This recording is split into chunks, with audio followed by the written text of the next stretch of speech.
Okay, so we are back again. So welcome to Aspire Education. So today we have got Dr. Amreen with us, and we'll be discussing about widening access to specialty training, VAST training.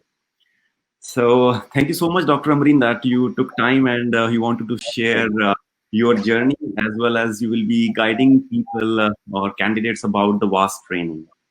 So thank you so much for that. And now we are Facebook Live. So yes, Dr. Amreen. Good afternoon, Dr. Ankur. Thank you so much. It's a pleasure and it's a privilege to help.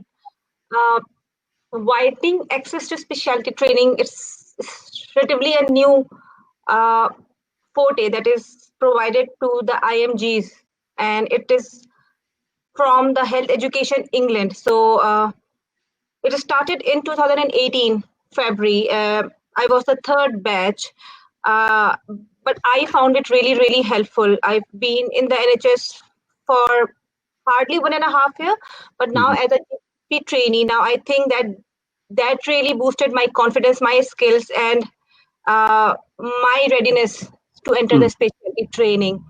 Uh, Right. so getting into the VAST, I think currently it's on hold because entering the VAST training requires like sort of live face-to-face interaction. Hmm. Uh, so it's currently on hold because of this COVID crisis, like all the other exams, like PLAB and CSA in the GP trainee. But I hope that because now the NHS is more aware that we need more doctors, more skilled workforce. Hmm. So we started with some improvisations very soon. Hmm. Um, so to start with my PLAB journey, uh, PLAB was not easy. I was studying again after being 14 years of a full-time mother and a housewife. I prepared my PLAB 1 from past medicine, and I would still recommend it like with 100% Hmm. conviction. I did 1700s that is available on Facebooks and different social medias. And I passed it in my first attempt, Alhamdulillah. So that is For good. Sorry to interrupt, like. So, I mean, in this, so we'll be discussing briefly about like IELTS, PLAB 1 and PLAB 2, and then in detail, we'll be going for the vast like eligibility criteria and what Dr. Amreen did. And it's really nice to see that Dr. Amreen is now first year GP trainee, actually. So I think she's the best person who can guide. And she actually took the pathway of vast training. So I think that's why she's with us today. And as she was mentioning, yes, for PLAB journey, for PLAB 1, she did this 1700 questions and passed medicine. So that was really helpful. Yes, Dr. Marine, yeah. and for PLAB 2, I got great mentors. I'm still thankful to Aspire for. I owe it all to Aspire for what I am today and what will I be in the future. I owe it all to Aspire because it was. I think PLAB 2 is very different for IMGs. We're different. We come from a country where we are taught books only, not patients. To see the results of labs only and examination only, not the holistic patient. We don't know how to talk to patient. So when Dr. Ankur used to teach me in class, and I used to make those silly faces because I really didn't know, like why should I ask these questions, or why should I be polite, or like I didn't have the concept of empathy or sympathy, honestly, Dr. Ankur, unless I learned it from you. And then, but once you get into the NHS, I think then you get tuned into that feeling. And unless you have that passion and empathy in you, you can't be a doctor, anyways. So, PLAB 2 was also under Dr. Ankur's and Nikhil's and Asad's guidance. I passed in my first attempt. I took my exam in July, and then the VAST was advertised. Now, the VAST is advertised 2 times every year. Uh, it's very good because it is tied up with the specialty trainings, which also have round 1 and round 2. So it's tied up with them. So it also has a round 1 and round 2. So I applied for round 2. I was least expecting because I didn't have any experience. And like all the job that I applied for in Oriel or NHS, jobs. I didn't even get a reply from them. Not I didn't apply for many, like I applied for 17. I didn't get a reply for any of them. But for the VAST, even I was not expecting anything, but I got a call, an interview call. At that time, we had an interview only, which had 4 stations. I think now, since the last time, they have added a test as well, because they know there are more competition, there are more applicants. So now it's a theoretical test, like an MCQs, like a PLAB sort of a thing, and then an interview sort of a thing. Okay. So, I mean, first of all, so we want to like, what is the eligibility criteria for VAST? I mean, you have done your PLAB 2, so do we need anything else apart from a PLAB 2 or GMC registration for VAST? At my time, it was not even GMC registration. I just had to prove that I am working towards registration. So I just had to prove that I have taken my PLAB 1 or PLAB 2, and if I have taken any IELTS. So at that time, but now I think they want full GMC registration to be eligible. You don't need any work experience in NHS or as such. You need your IELTS, but the IELTS criteria is the same as the the PLAB criteria. So if you're preparing IELTS for your PLAB, then definitely you'll have it valid for the next 2 years to be able to apply for VAST as well. Okay. So VAST entrance, as we all know, that it is currently on hold. And Yes. so, like, there are two, usually like round 1 and round 2 happens. And how I mean, any idea you have got, like, how do they select the applicants, and how and which applicants they get the preference? Oh, that's a difficult one. I don't know how they did. Why did they choose me, Ankur? So how can I say? I think at that time they still have less applicants, I would say, and I was the blessed or the lucky one. But now they have they need full GMC registration. So you have to have a full GMC registration in your hands. You need to have your IELTS results and the scores are the same, compatible as PLAB, and you have, and that's it, to enter into the training, like to enter into the entrance procedure, which includes the test now. And then you have to go through the test. Now the test is also it has clinical as well as situational. I didn't know about that. I only came to know when I applied for my GP training. So so it is, I think it's more tuned that as IMGs, I think we lack in teamwork, we lack in prioritization, involving whoever, whatever is important and appropriate. So I think it's a bit of clinical judgment questions and more of situational judgment questions. Okay. For the situational judgment questions, there are books, and I didn't use them for my VAST, but for my GP trainee, it's the same book I used as for the foundation year 2, because VAST is equivalent to foundation year 2. Okay. If one looks at those resources, they're really, really helpful. So one has to go through those criteria as well as an interview to get into this training. So, I mean, so as all of you can see, like, it's not that difficult to enter into the training. Even the VAST training she said that she was not working for last many years in her country, and after even when she came here, she was not having much of experience, and she directly went into the VAST training. So it's not that difficult for all the international medical graduates. You can definitely enter into the training posts. So I think this is the best opportunity, Dr. Ankur, because you don't need an experience in the NHS, but you are working in a very supported environment, and working towards getting into a training. So if somebody likes me, who lacks this experience, who lacks those skills, but want to do sort of lot of things in a small little time, not wasting time on a trust grade job or like a fellow, I think VAST is the best opportunity. Right. So as she said, like, we have got CJS and SJS in the VAST, judgment test for clinical and for the situational judgment at the moment. But as we know, because of COVID, everything is on hold. Yes, it is. Yes.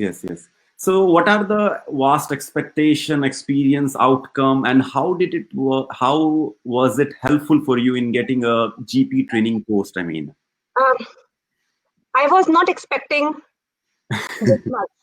I always keep my expectations very low so that I don't get disappointed. And also because I didn't have any skills, so I was really expecting that it would be really, really tough for me. We're Mhm. coming from a cultural background when the junior doctors are like, they stand nowhere, they don't have any say, they don't have any respect. When I started NHS, I was given the same respect and the same level as their fellow. It was a very supported program. I started with psychiatry first. So VAST is actually 6 months of acute medicine and 6 months of psychiatry. Mhm. Sometimes some people get to have 2 weeks taster of a GP surgery. Unfortunately, I didn't have that. So I Mhm. started with psychiatry in Southwest Yorkshire Trust. It's a small district hospital, and I worked in care of elderly dementia ward. It was all new. Psychiatry was new. Initially, when I was a student, I seemed that it is not a specialty. It is like a made-up thing. But when I went there, I saw the patients, and then I think with clinical skills, the empathy also evolved there. My consultant was extremely good.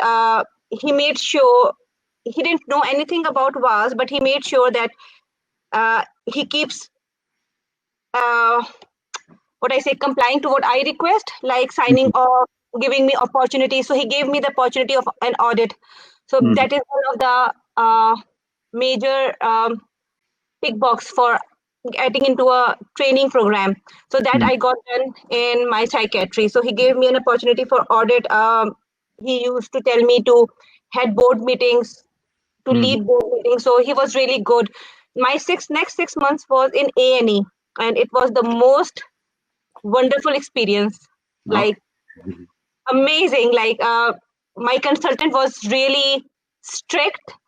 She was Mhm. very particular, but I think it was a blessing in disguise.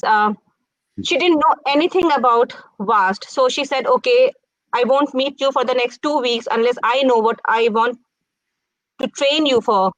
So she got in touch with the Health Education England. She studied what VAST is, what is expected, what is the outcome, and then she supported me in all possible ways. Mhm. And it was very new. I think I was the first one in Mid York Mhm. Trust. So, and Wakefield A&E is a big, Peterfield Hospital is a big hospital, and it was Christmas as well. So it was all a lot going at the same time. But Mhm. that didn't stop her for training me. Like I didn't know procedures like catheterization, like doing on like examination is different, but doing in a real patient is different. Difficult catheterization, suprapubic thing, and she sent me to different clinics. Uh, Mhm. Out of her own goodness, she sent me with the respiratory nurses to the community to do spirometry, to do blood gases, and I learned all those skills from her. Mhm. So Mhm. I then she made sure that I got all those tick boxes signed for Oh, my crest form. right. And one thing, so to enter into this vast training, do you need to have your FY2 competency, or you did it during your vast training? No, VAST training is equivalent to FY2. I just Right. to have a complete full GMC registration, which just needs FY1 competencies or a 1 year of internship in my country back home. Okay. And I had that. So I didn't need any experience, any FY2, Mhm. anything. Because there is one user asking us, if one has just done 1 year internship, then can you get into core training or house job is necessary? You can't get into a core training. For a Yeah. core training, you need to have an FY2 equivalent, Right. or you need to have that certificate of readiness to enter the specialty training. To Mm-hmm. get that, you can work as a trust grade doctor anywhere in the UK and do, but that will be your self motivation to Mm-hmm. go get them. But when you are doing it with the vast, it is their duty to get Right. your time off. So you Yeah. need to be like relax that they will do anything to get your crest done in 1 year. Right. So Yeah, that is true. That is actually a wonderful. that's wonderful thing about the training. In training, they have got that responsibility that they do the things for you. So Exactly. many people they ask like, so is it difficult to get this FY2 competency signed and all? I mean, it's not that difficult. Within like couple of months, your consultant will sign. But as Dr. Amreen said, if you are in VAST training, so it is their headache. They will do it for you. Exactly, and because if you're doing a trust grade job, if you're not doing it in any specialty which is not so like which is just catering to one side of medicines like psychiatry, or if you're doing pediatrics only, or if you're doing gynae only, you don't get to see all those patients. So if you're doing a trust grade job, even as one fellow, you won't be able to cover all those criterias. But in vast training, you will it is their responsibility to send you anywhere in England to get that signed. One more good thing about VAS that you have got your study allowance. Okay. So to enter into my specialty training, I had to had my ALS, and ALS is very dear. It's like 400 something. I Right. can't afford it, and it was all financed by, or it was all provided by my trust because I had that study allowance. One more thing, you have 5,000 relocation expense Right. because I relocated from Pakistan to England, so I was granted that as well. So because they want doctors who are motivated to enter into specialty training. Not only people sometimes think that VAST is for psychiatry or GP only. That's a misconception. My interest was GP because I want to get there in the shortest possible way. But with VAST, you have your crest, you have your skills, you have your experience, you get excellent references. You can apply to any specialty. Yeah, I mean, as you mentioned, like 5,000. I mean, if you're working in the UK, you might not be thinking, okay, it's that much big amount. But yes, that is true. Like when you are coming from like any Asian, African countries, and you have got other expenses to bear as well. For example, like your visas, your tickets, and all lots of other things as well. And if you're getting, say, 5,000 for relocation, and also this is like really, really nice from Health Education England, and also that is really nice about this VAST. And Dr. Amreen, do we have any exit criteria as well? Any exam or something like you have done this 1 year of training, you will be having something to exit or something like that? No, you just, even if you don't sign your crest form, it is not necessary because it is your requirement. It is not like if I don't want to do a training program, I can just be relaxed even during my VAST training. But because the VAST training is always timed with the specialty training, like the entrances exams are, so it's like back to back. If you work in that period of time, just get your crest signed off, and then you apply for the next. Within that tenure, you apply for the main training program which you want to enter, like the core training. You never lose time. So there is no criteria from VAST, like there is no specification that you need to do this exam or do this. No exam in this. It's how you take it and how you make the best of it. Okay. So there is one person asking, can you give PLAB after passing out MD in India? I mean, yes, my friend who is asking this, actually this is for VAST, the one we are doing. But yes, you can definitely do PLAB after your master's in India or in any country. Another one is asking, if someone is doing specialty training in their home country, but he want to enter into another specialty training in the UK, is it possible to directly enter into the core training in which you do not have any experience in both the countries? So I think I can answer that. Yeah, yes, you can definitely do, but you can definitely enter into the other training as well if you have done masters in some other specialty as well. That's not at all any problem. Okay, another one is asking, does VAST provide good pay? I mean, it's like they're asking about salary. I know this is one of the most. This is very relevant. We have family to feed. Definitely.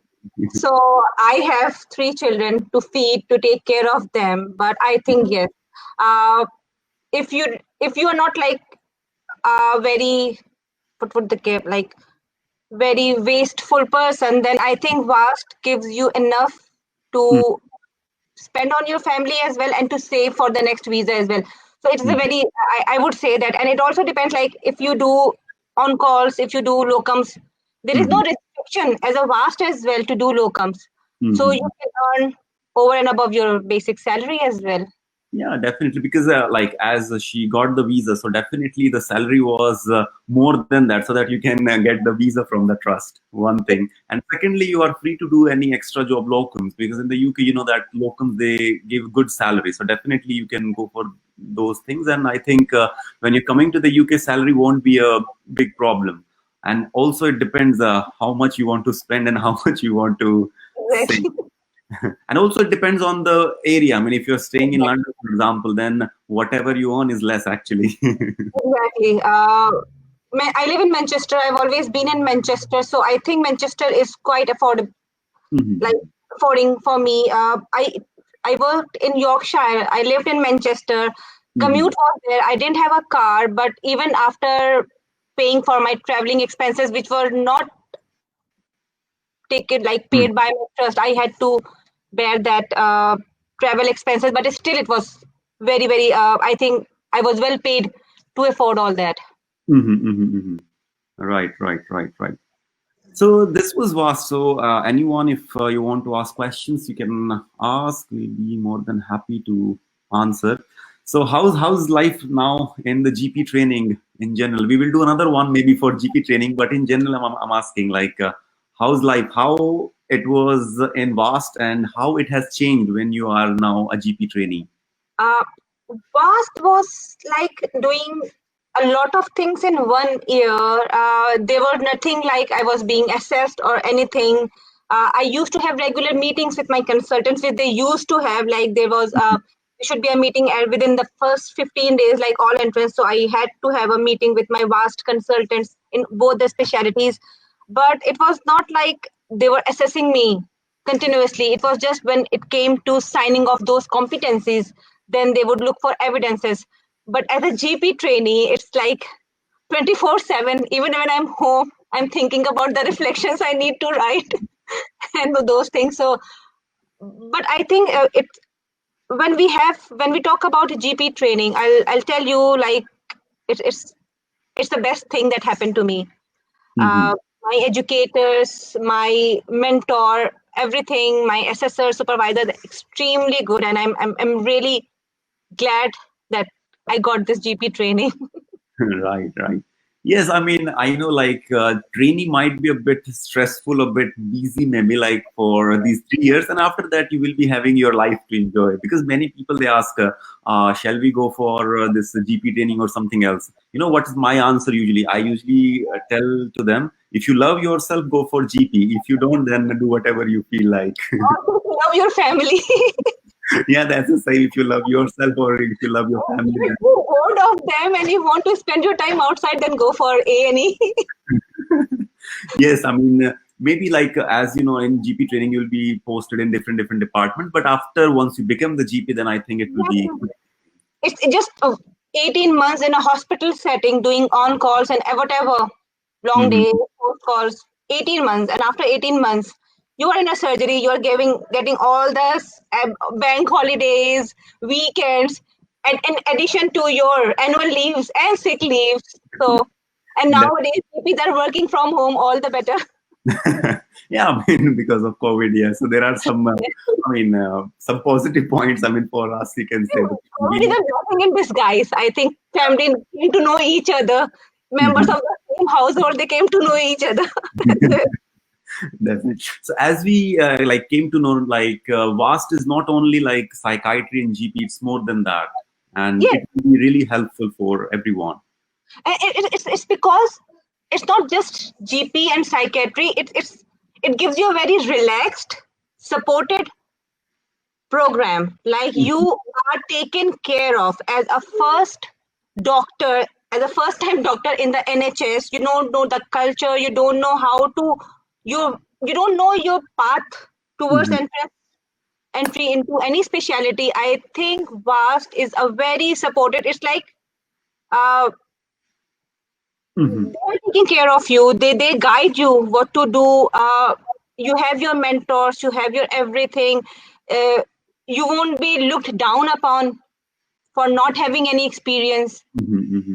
So yeah, that's true. Yeah.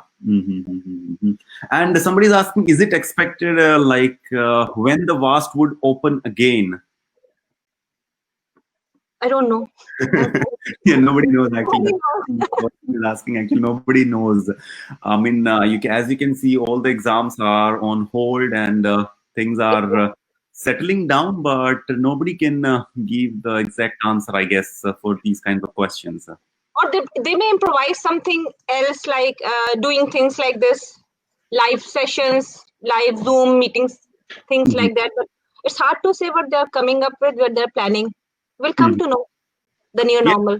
Yeah, definitely we will be.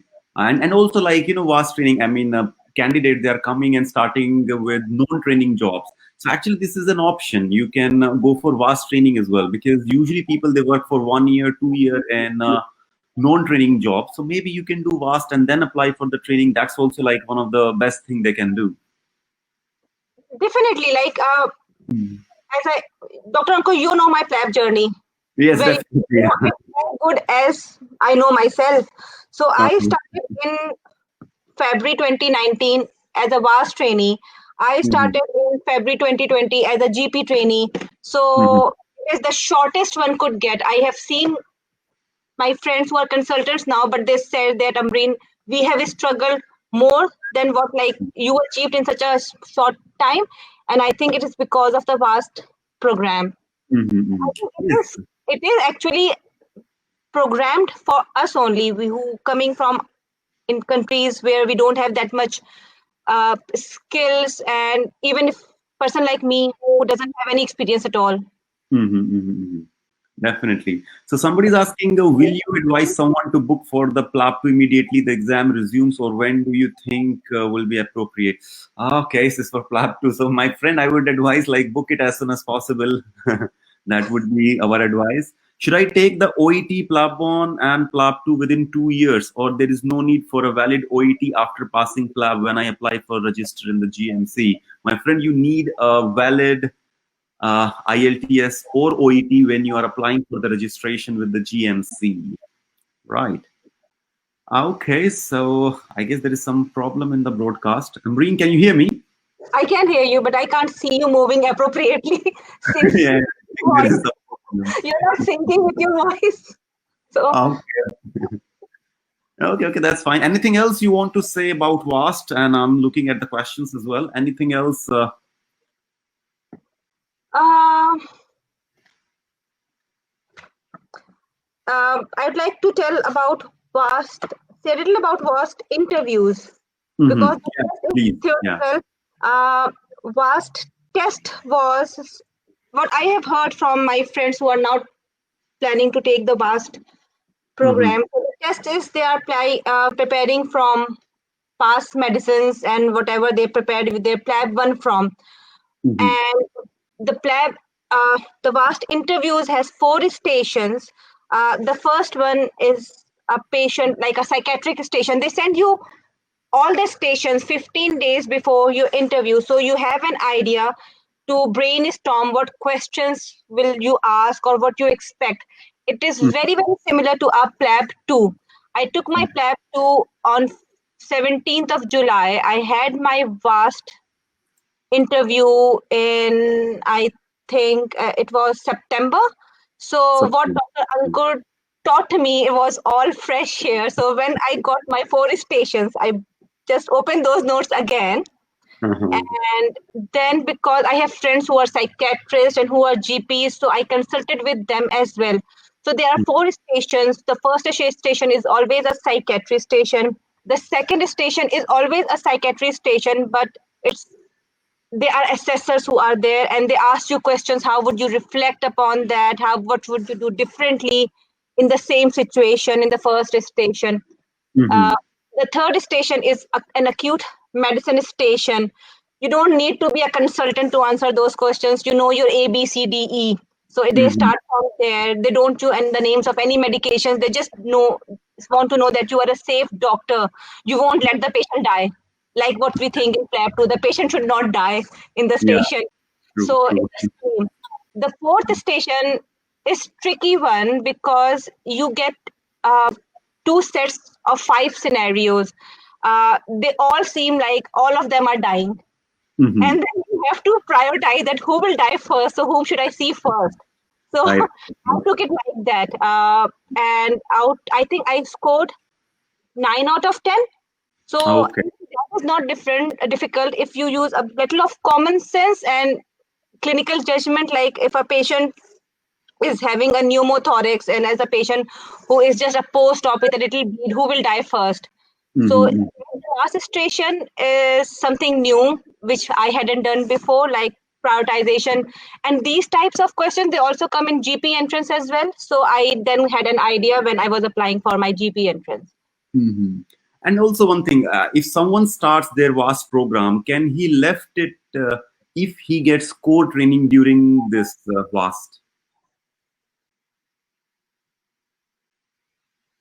Yes, I think so. Unless if you have not availed any allowances like relocation or study allowance, like relocation especially, if you have Mhm. not availed that allowance from them, Mhm. then you can leave as a training program. But you can't leave for any other program because they have paid for your sponsorship. Right, right, right, right. Yeah, I mean, that's true. Like if you are entering into the IMT or any core training, then definitely you can switch, but not for other stuff as Not they have. for other stuff. Or they are training you to enter into a training. So they won't stop that. But if you're Mhm. doing something else, then definitely why would they fund you? That is true. I mean, yes, you have to be compliant with their With their, regulations. exactly. Mhm, mhm, mhm. So as Dr. Amreen said, like she had like these 4 stations, which are not that difficult. If you have done your PLAB properly, PLAB 2 properly, then she said, as she said, that there is no doubt that you will be having any trouble in the vast interview. Moreover, the thing is they need you more than you need them. That is the thing. That's a very good feeling, Dr. Ankur. They need you. Yeah, I mean, I know like nowadays also lots of candidates might be thinking like jobs are not there, this and that. The thing is, all the process have been like stopped, to be honest, or it's very much slow nowadays. It might take a bit of time, but I think plenty of jobs are available. What do you say about it? I think there will be more jobs available because now they know where they lack, where Right. gaps are. So initially they were taking doctors because they knew they want doctors, but now they know the gaps. They know more now about Mhm. their shortcomings. So they will definitely, lab will open up again with some True. new developments. Vast Mhm. definitely will open up again. Yes, yes, yes, yes. Yeah, so VAST will also open up, and I think PLAB and all the exams will open up very soon because things are settling nicely, properly in the UK, and lockdown they have lifted. So hopefully we Yes, don't I get think the they second were outside. wave. Right, right, right. So just wait for a minute or two. Let's see, like if we have got more questions. I think today there is a problem in this. We are going nicely on the Facebook, but I think this software StreamYard is giving a bit of problem or something. This is my first experience on something like this. I couldn't even sort this out. So I asked Asad, Asad, please help me. That everything is going fine. Yeah, yeah. Okay, so right.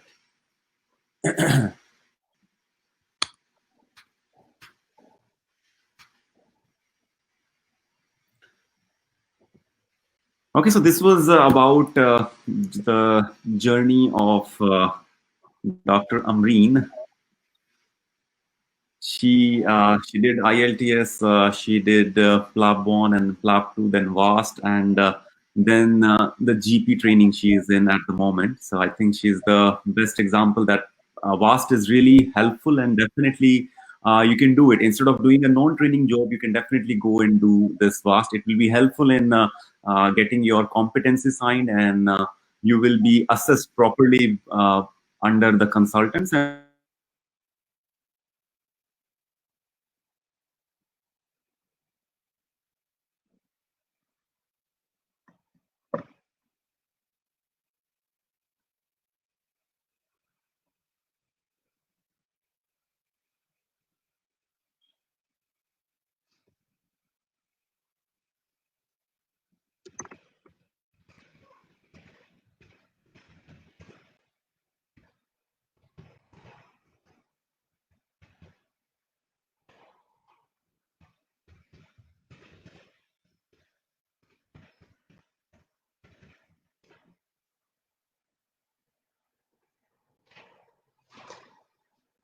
And it's also because your assessors, they are actually educators of health education England.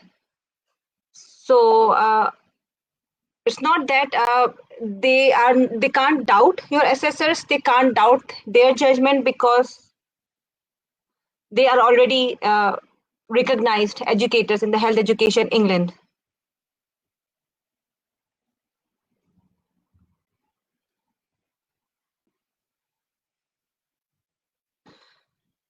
But I would still say that if you have experience in your country back home, if you can get your competencies, then if you have like your competencies signed from some reliable assessor, then you should not waste your time with VAST. VAST is for us who don't have much experience back in countries who are new. But if you have been working in your country for a couple of years, and if you can get your crest signed from a reliable professor, educator back in your country, then you don't need to waste your time on VAST. Go directly into a training program. Okay. So, Dr. I'm Amit, not like saying that do VAST only. No, everybody should get their shortcuts. definitely. So somebody is asking what would be the better way to prepare for PLAB 2 exam, to prepare in their home country or go to the UK to do any clinical attachment or join any academy. My friend, we can answer this question maybe on a separate thing. Any question anyone has got regarding VAST or how VAST can help in getting into a GP training or in any other training post. Okay. So yeah, that was good, Dr. Amreen. So how many months now you are in this training post, in the GP training post? I mean, I started in February. I'm just finishing my first rotation now. Okay. I'll start with my next rotation in Gynae in Okay. August. So Right. new world again. That's strange. I mean, you started in Feb and March, there was lockdown. Exactly. So I started in lockdown. It all happened but it was very different. As a GP trainee, I need to have been involved in advanced care planning, best interest meeting, and everything became virtual. So it was really difficult to document them. But as I told you, my consultant has been the most amazing consultant in the entire world. My educators are amazing. So they helped me, they supported me to getting all those competencies done. I had my review end of last month and it went very well. I'm really satisfied what I have been through and they are satisfied as long as I continue to make progress. Right. And So- still, the teachings are going on or they were at hold because of COVID? Initially, we were all shocked and stunned, so they were on hold. But then we started on Teams and Zoom, so they continued weekly teachings were the same. My departmental, because I'm working in care of elderly, so departmental teaching as well as the GP training. We are having them regularly every week on Zoom or Teams. Okay, that's good. So I hope you're enjoying it. I'm loving it. Thank you, Dr. Ankur. Oh, you're most welcome. And this VAST help if you want to enter into gynae and ops training. Any training. To enter into any training, you need that crest thing. Now the crest was easier before. It changed. I think everything changes with me. I am some prophet of doom sort of a personality. So last year they changed it. Just in February for this entrance, they changed it. So it's now more comprehensive. Initially, there used to be a wider term for one competencies. So even if you get too near of it, you would have that signed it. But if you now Google it, it's a new crest form and it is very comprehensive. And if your consultant is like mine, which I had, she will make sure that you have some sleepless nights to get it signed before entering. But I think it's for every entrance. It's not for GP only. You need that crest form signed off, and then you can apply anywhere. Yeah, I mean, I think this is a myth. I would say people have got that it will be helpful only if you want to enter into psychiatry and in GP. No. It's for anything. round two, I would say that round two is mostly for GP and psychiatry because there is no entrance opportunity for other specialities in round two. But round one, it's open for all. The world is open for you. Mhm. And it's because my visa was like, my visa and training was back because I started with VAST round two. I had to apply for GP round two. Otherwise, there would be gap of 6 months visa. I had to go back and come back or apply for some other job. So I had to apply. I took that risk. And I thought that, okay, I'll even go to Birmingham if I get a job as a GP in Birmingham. I'm going to Yorkshire anyways. But Alhamdulillah, I'm in my city, and it's not like you don't have that limited opportunities. Just keep your mind open. If there's only one seat, why not you? Why can't you have it? Just go for it. Definitely, like it depends, like how's your mindset. Exactly. True. So definitely, the moral of the story is VAST is really helpful in getting any training post. You'll be having your competency, your crest, and everything you'll be having during that 1 year. So instead of going for a non-training, let's go for VAST. So it's really helpful. Definitely. All right, Dr. Amreen. So thank you so much for this lovely session, and I hope it was helpful for the candidate, those who are thinking whether they should go for VAST or not, or they should go for non-training. No, I thank you very much for giving me this opportunity because definitely people, I really like to help people who are in my situation to get back on track of career. And even if there are questions, you can always signpost them to me, and I'm always there to help. Always. Thank you so much. And yes, anyone, if you have got doubt, like if you have got a big gap in your career, you cannot enter into the UK and this and that. No, she's the best example now. I am the example. Take my picture, and like I didn't work for 14 years. I have a gap of 14 years. I know how to cook, how to clean, how to take care of 3 children, bring 3 children up. I don't know anything about medicine. I didn't know anything about medicine. Yeah. But I now I'm as a GP trainee as an SHO. So initially when I started my GP training, even then at that time I lagged. So my first meeting with my supervisor, and she said that in her report that due to this gap, she is not equivalent. But now when I was finishing it, when she wrote the report again, end of rotation, she said, no, she is as good as any other SHO. So you reach there. It's just don't give up, don't get disheartened, continue working. There will be ups and downs, but steady, carry on. Yeah, definitely. If you carry on, then nothing can stop you. So as Dr. Amreen, she has like gap of 14 years, and now she is GP training first year. So anything can be done. So a lot of people, they ask, if you have got 1 year gap, 2 year gap, nothing is going to happen. You have done your medicine and you're not going to forget it. So no problem. You are a doctor, you've done your medicine, that's it. Feel like a doctor. Is there a way for a GP to get involved in hospitals rather than the GP surgeries only? I think out of hours, there are doctors, GPs associated with A&Es because every A&Es have A&E and urgent care as well. And urgent care is always supported by a GP. So I think there should be a way. I don't know yet, but wherever I have worked, there was always a GP as an urgent care because not everything needs to be seen by an A&E doctor. Some things can be managed by their GP because getting a GP appointment with their own surgeries is difficult. But getting an appointment in urgent care after a bit of wait is still possible. Yes. I have also seen like GPs working in the A&E urgent care. So yes, definitely you will be attached to the hospital as well. That won't be a problem. Yes. And I think she'll be able to answer in more detail after 2 years. 2 years.